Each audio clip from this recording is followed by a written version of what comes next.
Yo mga par, ngayong araw pala ang alis namin. Sa alog nga pala kami magsiselebrate ng Pasko. Kaming dalawa nga pala ng pamangkin ko ang mag-aangka sa motor. Sila ate nga pala ay magbabas. Yung may kalayuan nga din pala yung salog. Hindi naman naabutin ng isang oras. Hindi pa nga rin pala sa pagpapatakbo. Grabe talaga mga par, ang sarap talaga dito sa probinsya. Hap na lang hap mo talaga ang sariwang hangin. Nakakalma nga din pala to ng isip kapag nandito ka. Napapansin nyo nga pala mga par, napakalawak nga pala ng kalsada nila. Hindi ka mag-aalangan sa pagpapatakbo. Bali dito nga pala kami magsiselebrate ng Pasko dito sa bahay nga pala ni Lola. Si Lola nga po pala ay yung ina ng tatay ng bayaw ko. Basta yun na yun.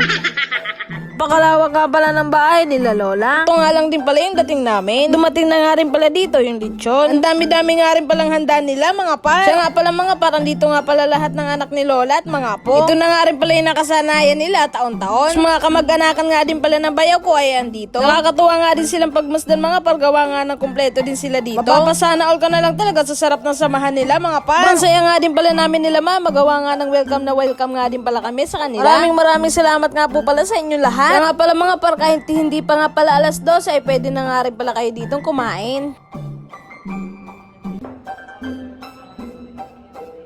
Siya nga po pala si Lola. Ang lakas-lakas pa nga rin pala niyan mga par. Sana'y bigyan pa nga rin pala kayo ng mahabang buhay Lola. Dahil nga nakahain na nga rin pala yung mga pagkain ay pwede na nga rin pala kaming kamain. Ano pang ginagawa? Tara na po't kakain. Dahil nga malawak ang bahay ni Lola, kahit saan ka nga rin pala pumesto dito mga par. Siya nga pala mga par, ang kasama nga pala ni Lola dito sa bahay ay yung anak niya at yung apo niya. Siyempre yung kasambahin na nga din pala mga par. Siya nga pala mga par, mukhang masisira na naman nga pala yung diet ko.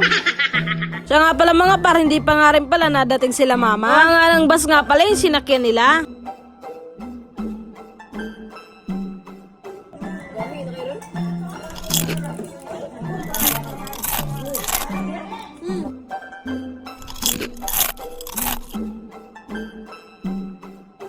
Sama nga din pala ni tita ang mga kapatid niya.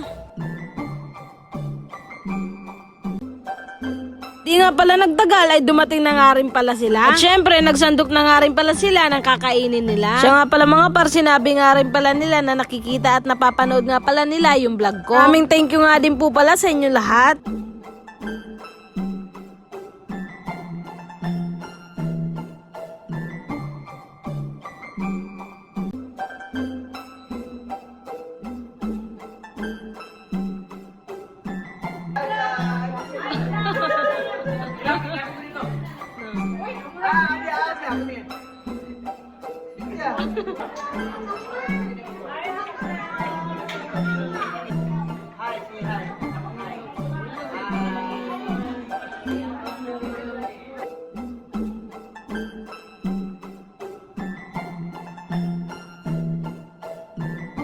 Dahil nga tapos na nga rin pala magsikain ng lahat, sisipalitan na nga rin pala sila ng regalo.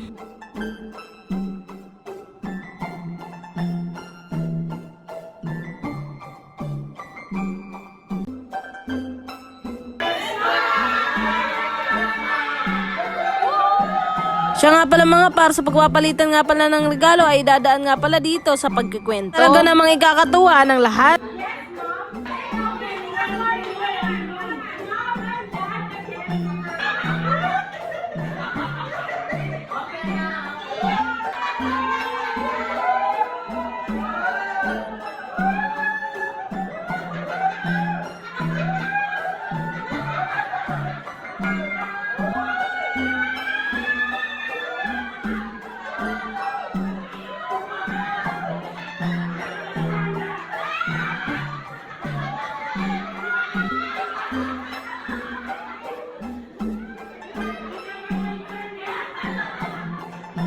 Sarap nga pala nila pagmasdan mga par. Nga nang masaya sila sa mga nakuha nila. Si mama nga din ay nakisali din nga pala sa pag-exchange gift. At tuwang-tuwa nga din pala siya sa nakuha niya.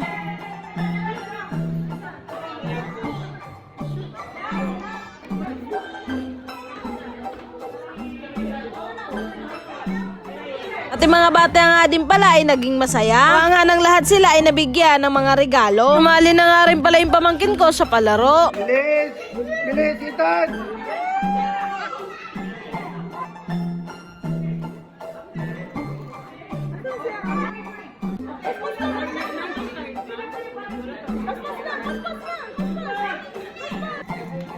Abi lang.